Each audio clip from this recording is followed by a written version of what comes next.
Quiero darte la bienvenida a este nuevo episodio de nuestra serie Un Encuentro con Jesús. Tú y yo necesitamos en nuestra vida un encuentro con Jesús.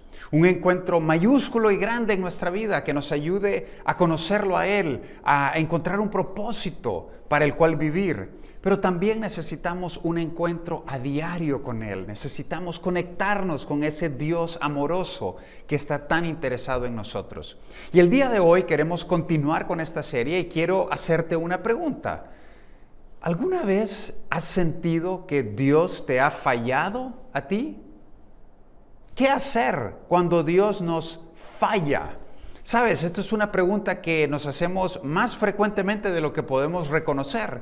A veces estamos experimentando problemas con retos de salud en nuestra vida o la salud de un ser querido que está siendo afectada. Y honestamente y genuinamente venimos delante de Dios y le pedimos, Señor, por favor, cuida de mi esposo, cuida de mis hijos y ayúdalos a salir de este episodio y de esta crisis de salud que ellos se encuentran. Hace poco conversaba con un joven y él me contaba bien abiertamente cómo estaba luchando en su fe porque su papá estaba en el hospital, estaba pasando un reto muy grande de salud y estaba ahí queriendo hablar, queriendo conversar con alguien y yo estaba ahí escuchándolo, animándolo, guiándolo de alguna forma a que conociera y reconociera que en realidad, Dios no es que nos haya fallado a nosotros, Dios no falla. Dios es un Dios perfecto, lleno de amor. Sus planes para nuestra vida y en las circunstancias que nos encontramos son perfectos, pero muchas veces es inevitable pensar o concluir que Dios nos ha fallado. No es cierto, porque quizás esa respuesta a esa oración no ha venido. Quizás eso que le has estado pidiendo a Él se ha demorado y quizás ya te has dado por vencido en estarle pidiendo a que tu familia venga a la iglesia, en que este reto económico pueda ser superado, en que esta prueba de tu carácter pueda ser superada también. Pero sabes, Dios nunca nos falla. Nosotros percibimos que Dios nos falla, que Dios nos ha quedado mal, pero en realidad no es así. Y aunque esa es una situación con la cual tú y yo nos enfrentamos muy a menudo, en realidad no somos los únicos que hemos enfrentado estas pruebas y estas crisis en nuestra fe donde decimos, Dios, ¿de verdad estás allí? ¿De verdad estás interesado en mí? ¿De verdad estás escuchando mis oraciones? Sabes, esto le ha pasado a muchas personas antes que a ti. Le pasa a muchas personas a tu alrededor. Y hoy vamos a descubrir la historia de una persona que enfrentó una crisis de fe porque habían expectativas muy grandes con respecto a lo que Dios iba a hacer, con respecto a lo que Jesús iba a hacer. Y hay un encuentro de esta persona con Jesús y ese encuentro lo cambió todo. Y yo espero que esta pueda ser una historia con la cual tú te identifiques y tú puedas ponerte en los zapatos de esta persona que dudó, esta persona que fue escéptico, esta persona que vio todo derrumbarse y sin embargo después tuvo un encuentro con Jesús que lo cambió todo por completo. Y yo sé, probablemente has identificado que en estas temporadas de Semana Santa estamos celebrando y recordando este evento tan trascendental. Y este personaje juega un papel importante dentro de esta historia de la crucifixión de Jesús y de su resurrección. Y estamos hablando de Tomás. ¿Recuerdas a Tomás? Tomás, el discípulo de Jesús, uno de los 12 discípulos, uno de los 12 apóstoles. Y cuando yo hablo y te pregunto, por ejemplo, y vamos a hacer un ejercicio, te voy a dar el nombre de un discípulo y me vas a decir lo primero que se te viene a la mente. Juan. Ok, probablemente pensaste en Juan, el discípulo al que Jesús amaba, ¿no es cierto? Bien, Pedro. Ok, probablemente pensaste en Pedro, el discípulo que caminó sobre el agua. Pedro, el discípulo que era muy feroz con su fe y se aventaba a hacer cosas. Y si yo te digo ahora Tomás, ¿qué viene a tu mente? Probablemente estás pensando en Tomás el incrédulo, Tomás el que dudó, Tomás el escéptico, Tomás el que no le creyó a Jesús. ¿No es cierto?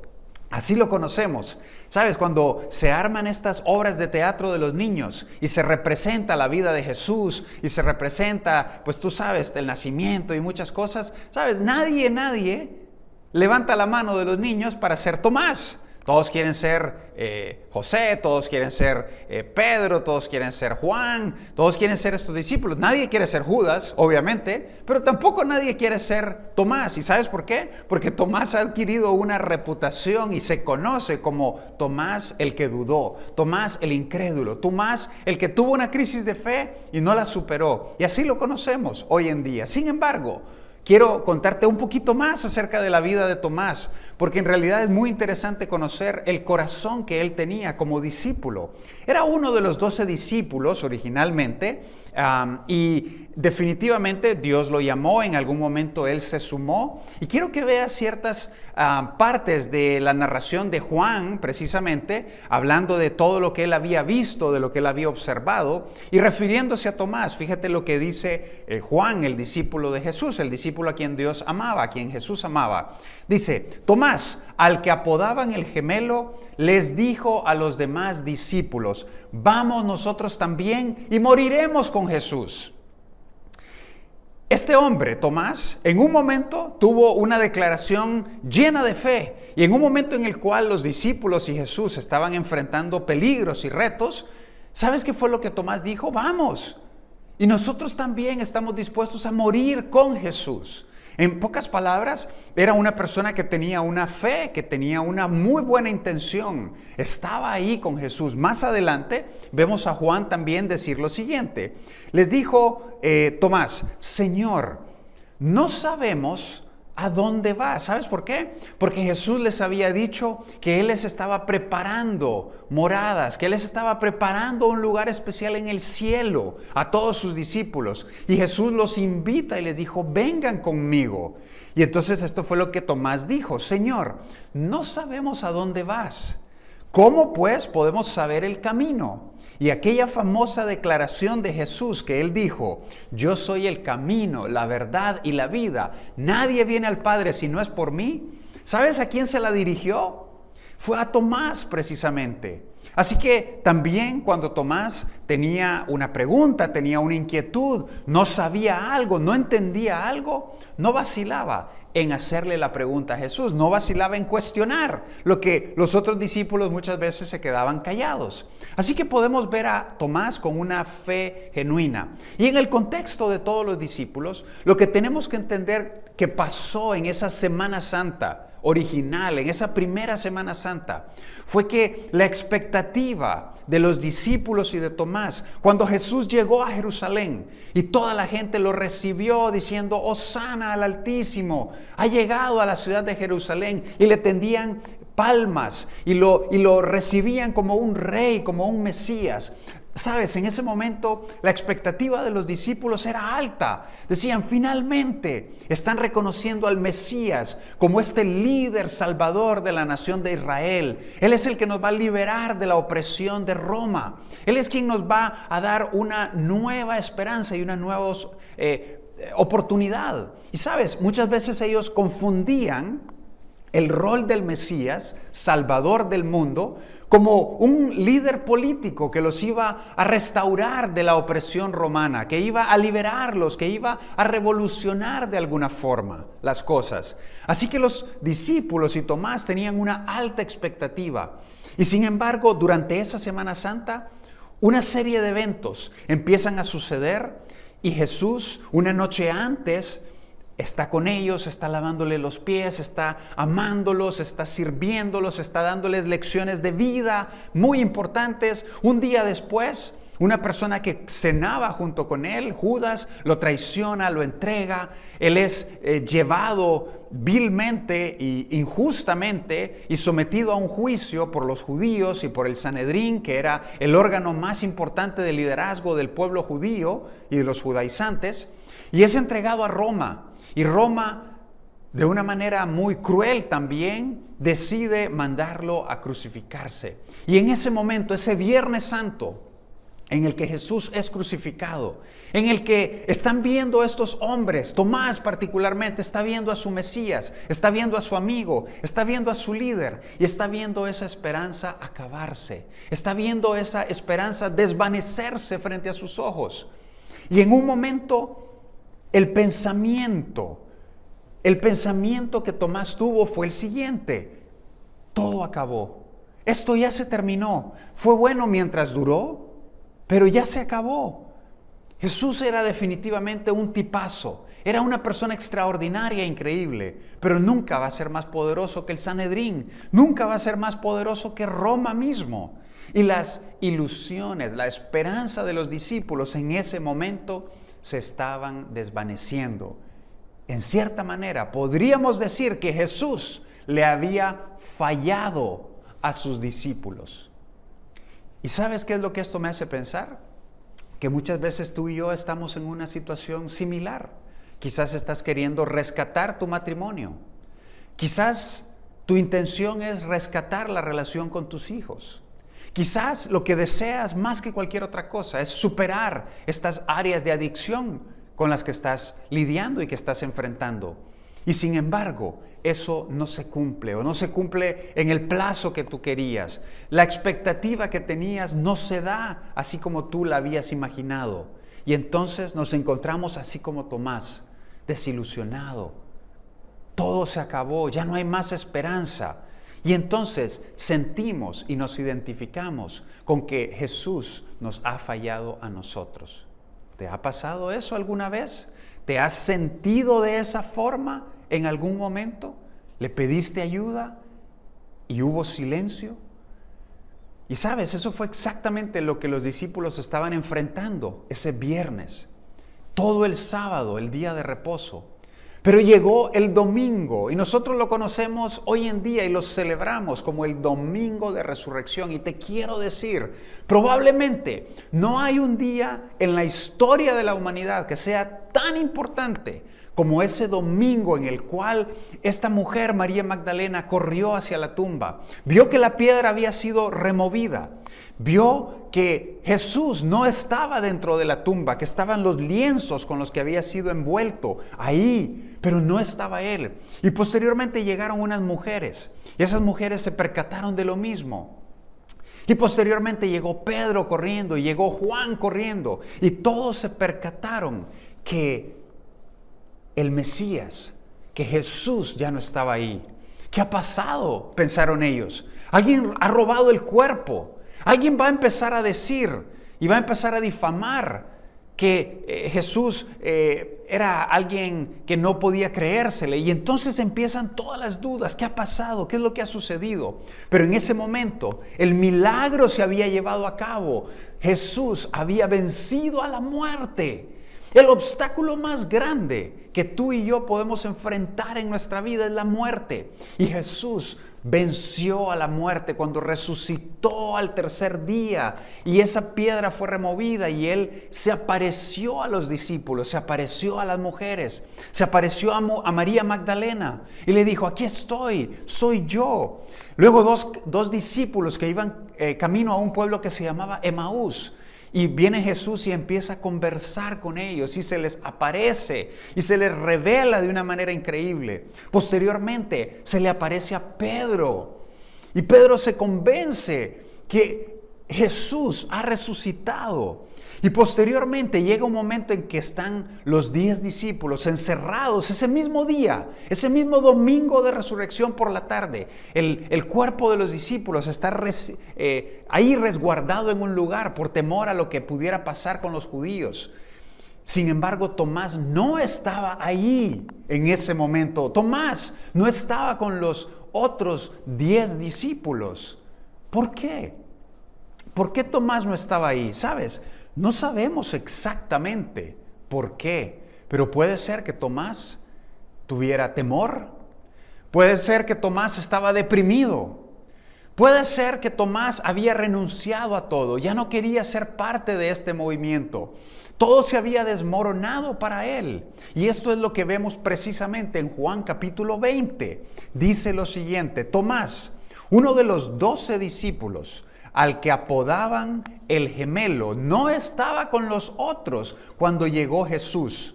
Entonces, Jesús se aparece y todos quedan maravillados, todos quedan asombrados increíblemente de que Jesús estuviera ahí y lo ven con sus heridas.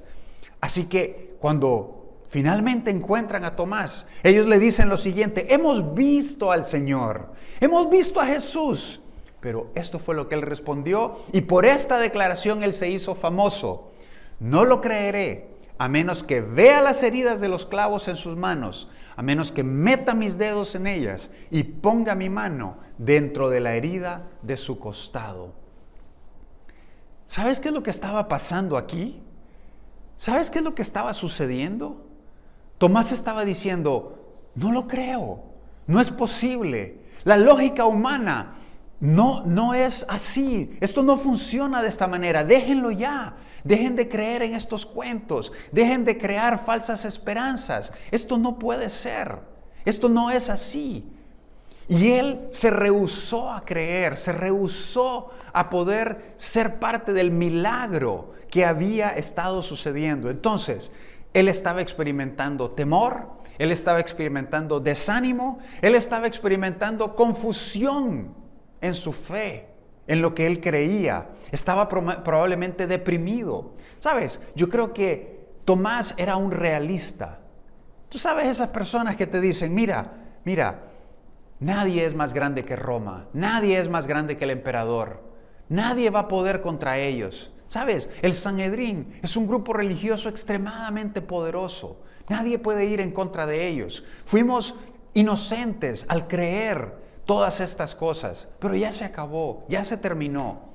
Este era Tomás el realista. Así que si hoy tú te identificas con esta historia, creo que hay 5 lecciones que podemos aprender de lo que pasó con Tomás. Y quiero que podamos ver cada una de ellas, pero quiero que veas exactamente qué fue lo que pasó con Tomás inmediatamente después.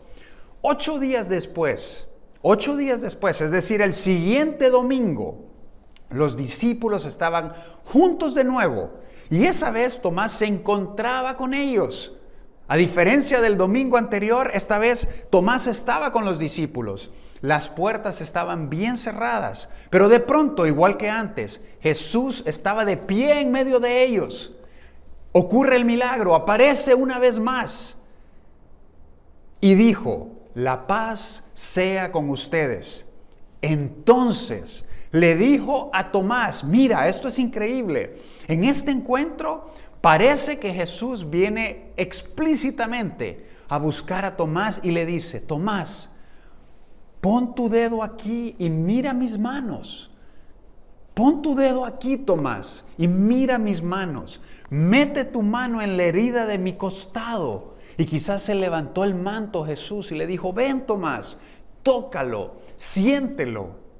Yo me imagino en ese momento la cara de Tomás. Yo me imagino lo que él estaba sintiendo en ese momento.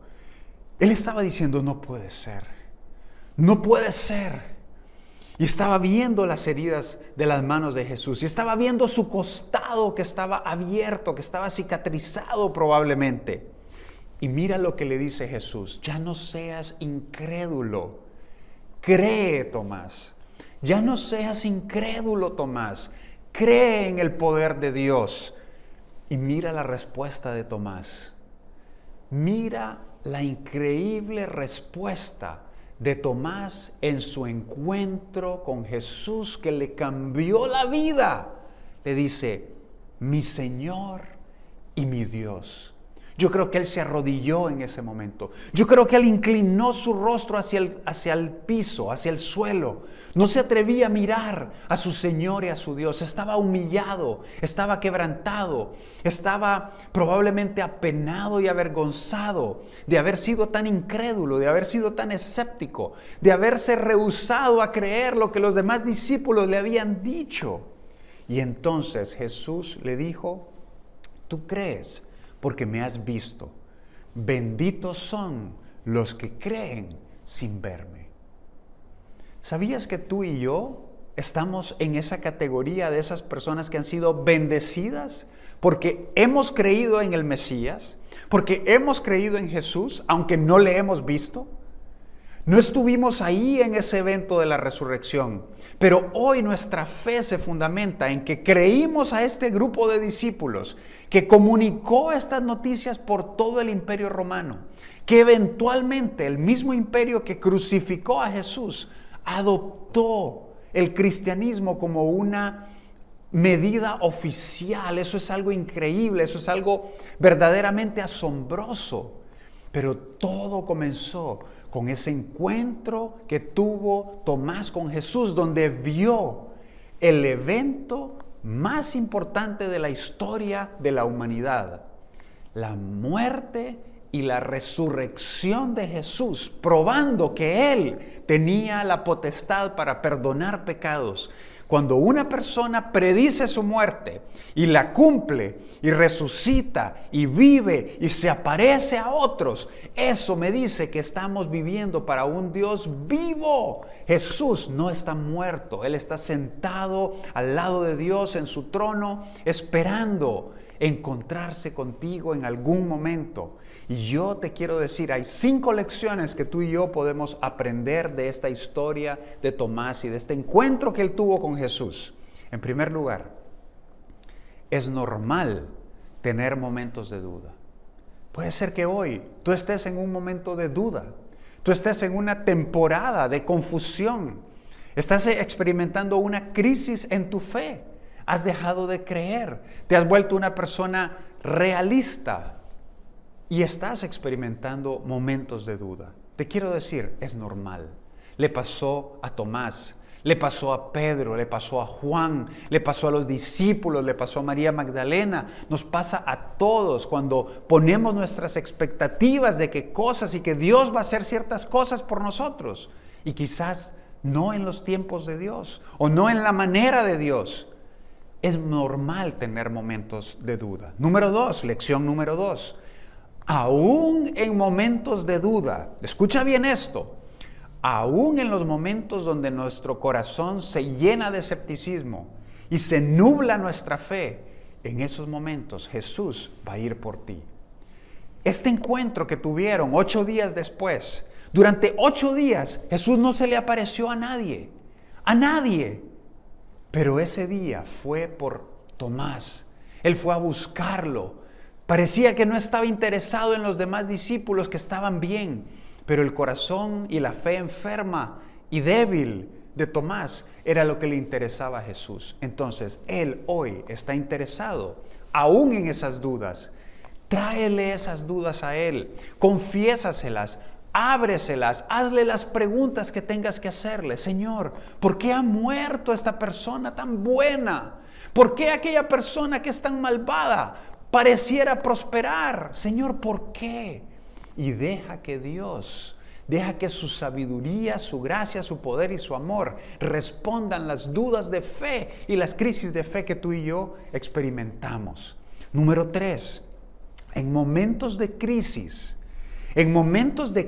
de fe, es mejor estar rodeado de una comunidad de creyentes. El primer domingo, Tomás estaba solo. Tomás no estaba con el resto de la iglesia.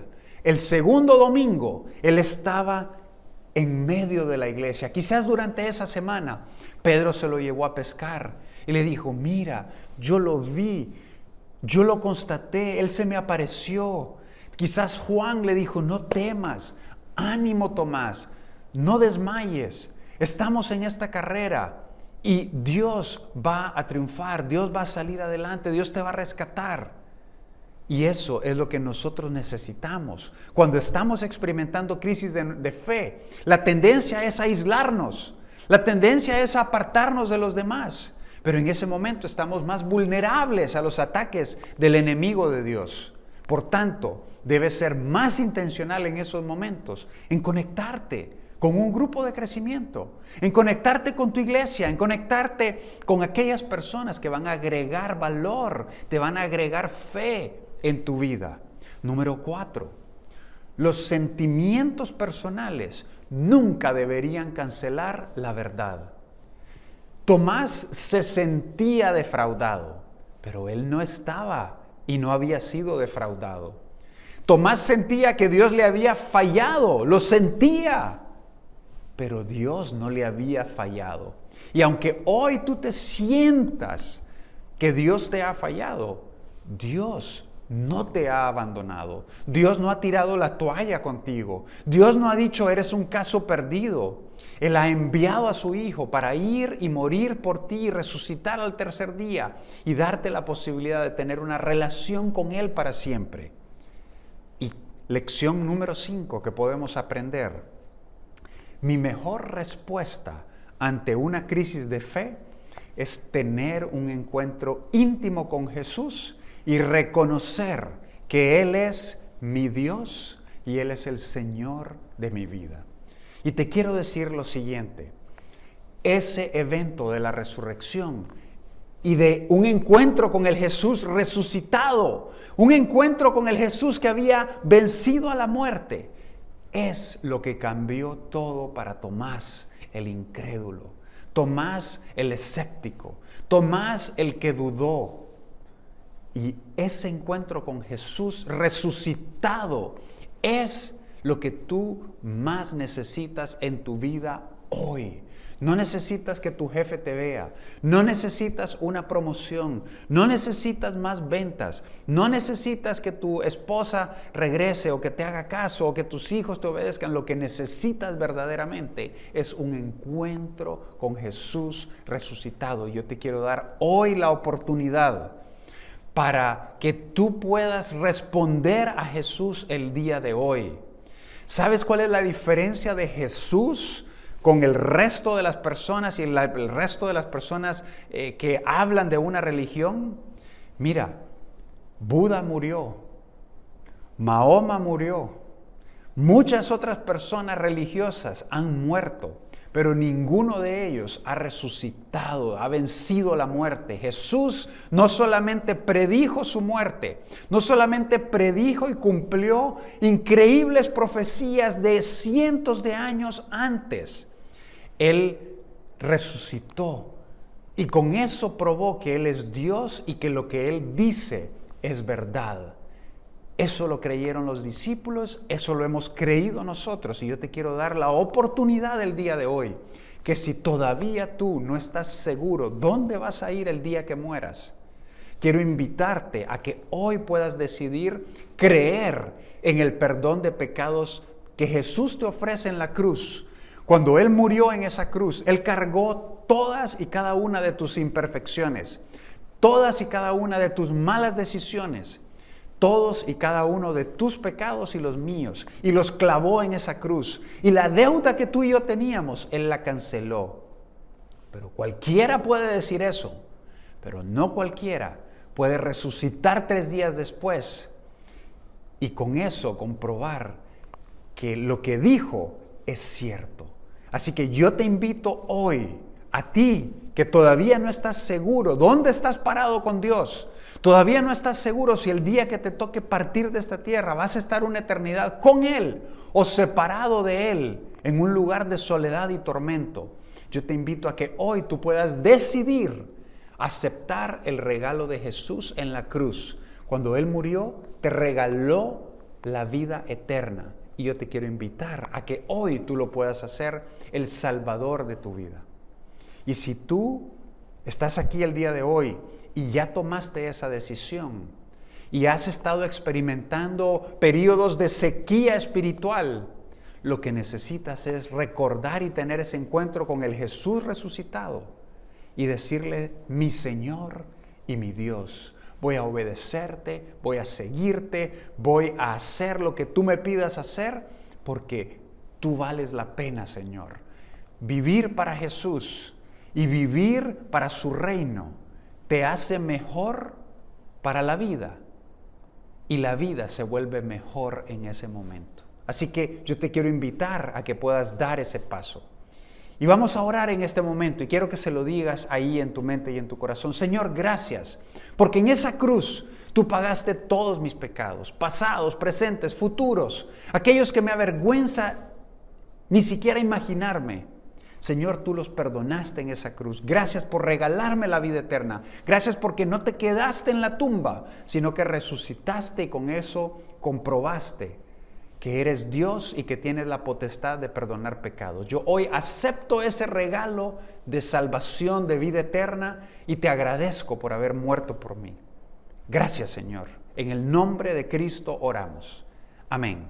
Que tengas un excelente fin de Semana Santa, que Dios te bendiga y que puedas compartir con muchas otras personas estas buenas noticias acerca de la muerte, de la resurrección y de la vida eterna que Jesús te ofrece a ti y a todos los demás. Que Dios te bendiga.